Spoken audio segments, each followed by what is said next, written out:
News YSR Vahana మిత్ర 3వ ఏడాది ఆర్థిక సాయాన్ని ఏపీ సర్కార్ విడుదల చేసింది. ప్రస్తుతం సీఎం జగన్ మాట్లాడుతున్నారు. లైవ్ చూద్దాం. ఆ మాట కట్టుబడి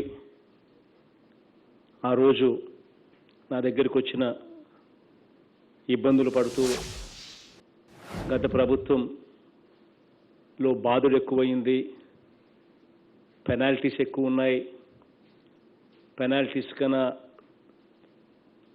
కట్టకపోతే ఆటో తిరగలేం, రోజుకు పెనాల్టీ 50 రూపాయలు వేస్తూ ఉన్నారు, ఇన్సూరెన్స్ కట్టాలంటే ఒక ఇన్సూరెన్స్కి 7,500 రూపాయలు దగ్గర అవుతూ ఉంది, ఫిట్నెస్ సర్టిఫికేట్ కావాలి, ఆ ఫిట్నెస్ సర్టిఫికేట్ రావాలి అని అంటే రిపేర్లు చేయించాలి, అన్నీ కలిపి దాదాపుగా 10,000 రూపాయలు మేరకు ఖర్చు అవుతూ ఉంది.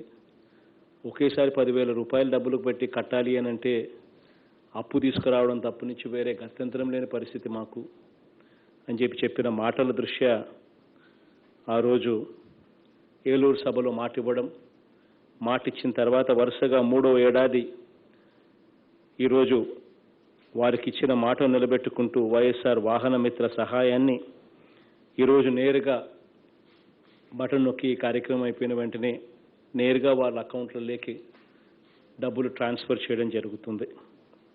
ఈ ఏడాది 2,48,468 మంది నా అన్నదమ్ములకు, నా అక్క చెల్లెళ్లకు 248,47 రూపాయలు సహాయంగా ఈరోజు వాళ్ళ అకౌంట్లలోకి, వాళ్ళ ఖాతాల్లోకి ఈరోజు జమ చేయడం జరుగుతుంది. దీనితో ఇప్పటి వరకు మనందరి ప్రభుత్వం వచ్చిన తర్వాత కేవలం ఈ ఒక్క వాహన మిత్ర పథకం ద్వారా మాత్రమే నా అక్క చెల్లెమ్మలకు, నా అన్నదమ్ములకు అందరికీ కూడా ఈ 3వ విడత కార్యక్రమంతో కలుపుకుంటే అక్షరాల 759 కోట్ల రూపాయలు ఈరోజు వాళ్ళ అకౌంట్లలోకి జమ చేయడం జరిగింది. దాదాపుగా ఒక్కొక్కరికి, చాలామందికి ఇందులో ఒక్కొక్కరికి ఇప్పటికే 30,000 రూపాయలు ఈ డబ్బుతో సహాయం అందినట్టు అవుతుంది. ఈ వైఎస్ఆర్ వాహన మిత్ర పథకం కింద గత సంవత్సరం లబ్ధి పొందిన వారిలో అర్హులందరితో పాటు గత ఏడాది కాలంగా ఆటో, టాక్సీ, మ్యాక్సీ క్యాబ్లు కొనుగోలు చేసిన లేదా యాజమాన్య హక్కులు బదలాయింపు పొందిన మరో 42,932 మంది అన్నదమ్ములకు, అక్కచెల్లెమ్మలకు కూడా ఇప్పుడు వైఎస్ఆర్ వాహన మిత్ర పథకం ద్వారా 10,000 రూపాయలు వాళ్ళ అకౌంట్లలోకి కూడా జమ చేయడం జరుగుతూ ఉంది.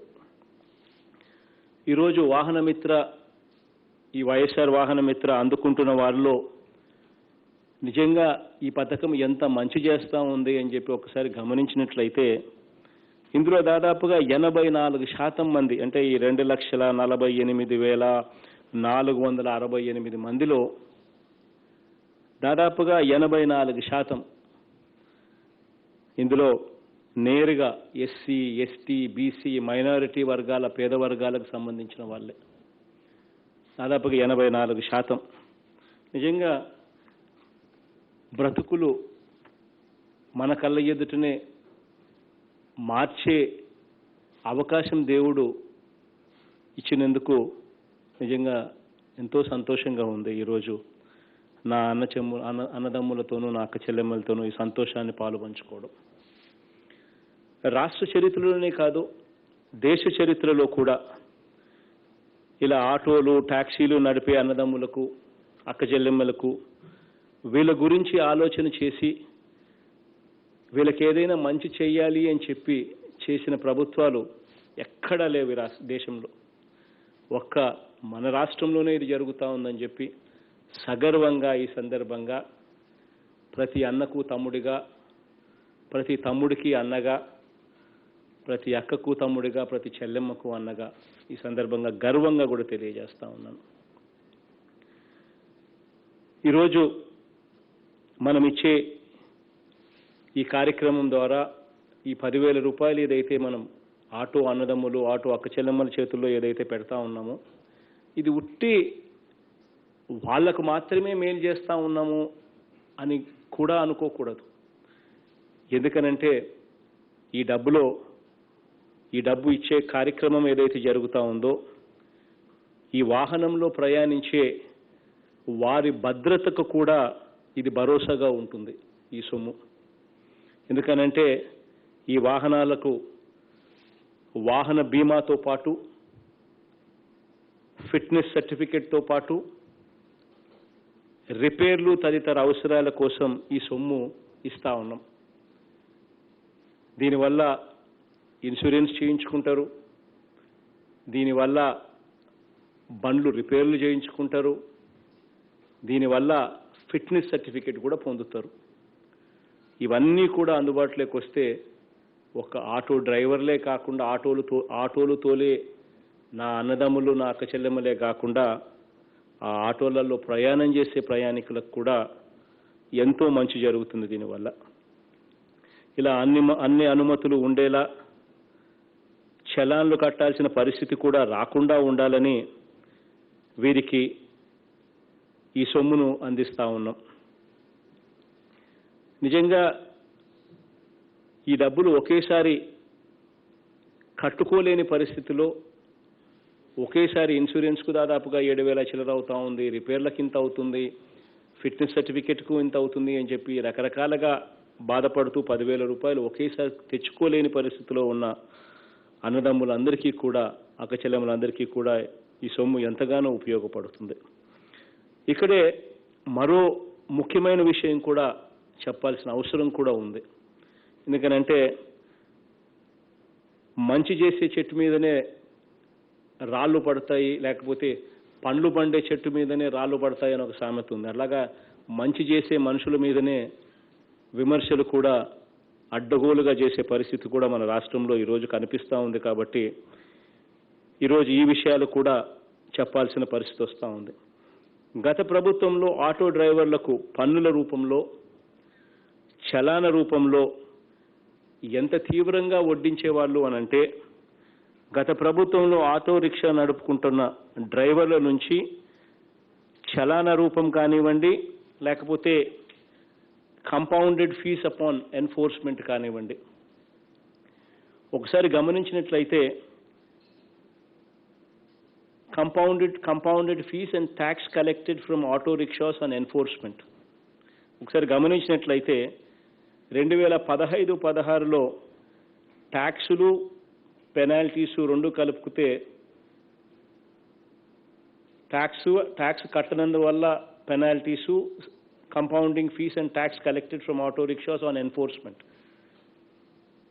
2015-16లో 7,39,00,000 రూపాయలు, 2015-16లో 9,68,00,000 రూపాయలు, 2017-18లో 10,19,00,000 రూపాయలు, 2018-19లో 7,09,00,000 రూపాయలు.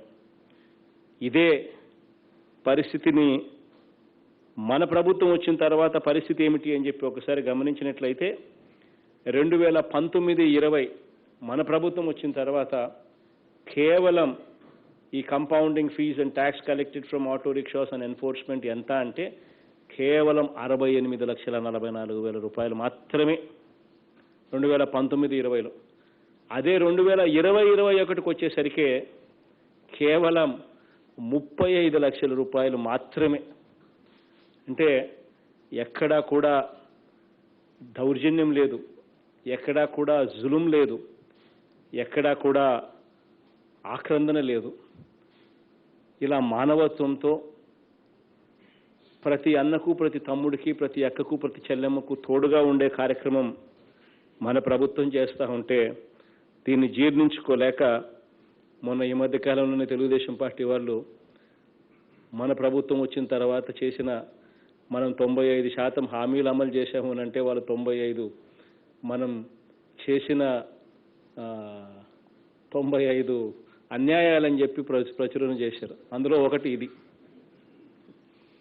వాళ్ళు బాధి మనం వచ్చిన తర్వాత బాధుడు తగ్గిస్తే మన హయాంలో ఒకవైపున 10,000 ఇస్తూ మరోవైపున బాధాము అని చెప్పి ఏమాత్రం కూడా మొహమాటం లేకుండా అబద్ధాలు ఆడుతూ ఈ మాదిరిగా చెప్తా ఉన్నారు అని అంటే ఒకసారి ఇటువంటి విషయాలు ఉన్నప్పుడు నవ్వాలనో బాధపడాలనో కూడా అర్థం కాదు.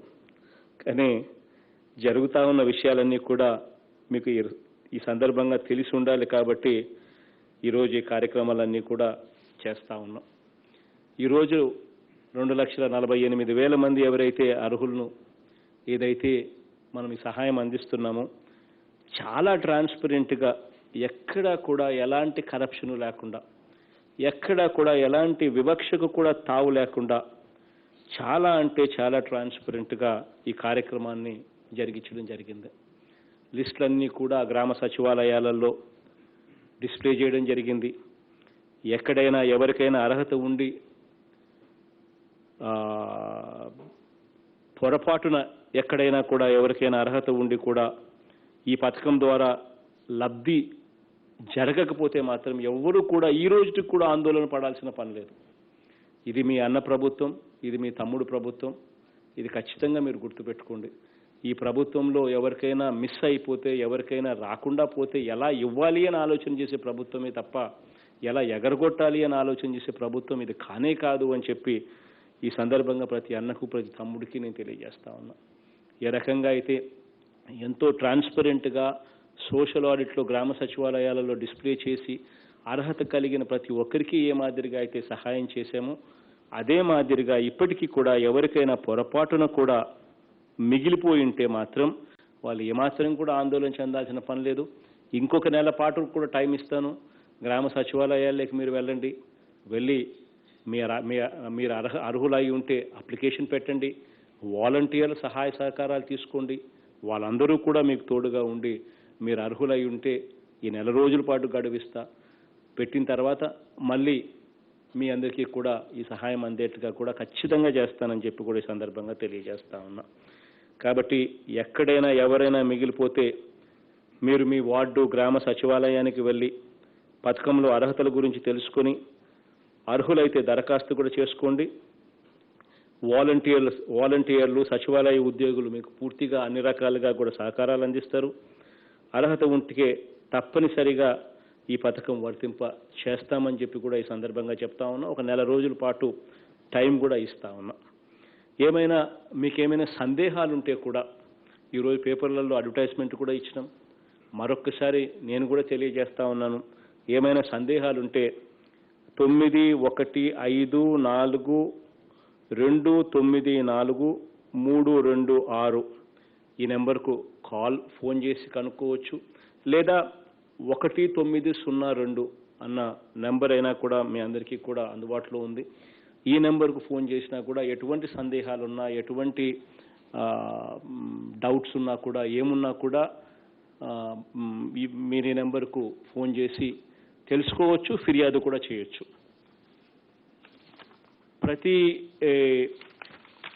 ఈ కార్యక్రమం బాగా జరిగించేందుకు జాయింట్ కమిషనర్ ట్రాన్స్పోర్ట్ ఆధ్వర్యంలో ప్రత్యేక టాస్క్ ఫోర్స్ అధికారులు కూడా అన్ని రకాలుగా మీకు తోడుగా ఉండేట్టుగా కూడా ఈ కార్యక్రమాన్ని మార్పులు కూడా చేశాం. First time I think police వాళ్ళు కూడా సంక్షేమ పథకాలలో వాళ్ళు కూడా ముందుండి మంచి చేసే కార్యక్రమం దిశగా సంక్షేమ బాటలో పోలీసులు కూడా తోడు సహాయ సహకారాలు కూడా అందిస్తూ ఉన్నారు. దీంట్లో జాయింట్ కమిషనర్ ట్రాన్స్పోర్ట్ ఆధ్వర్యంలో ఈ ప్రత్యేకమైన టాస్క్ ఫోర్స్ అధికారులు అన్ని రకాలుగా మీకు తోడుగా ఉండి మీకు మంచి చేసే కార్యక్రమాలు కూడా చేస్తారు.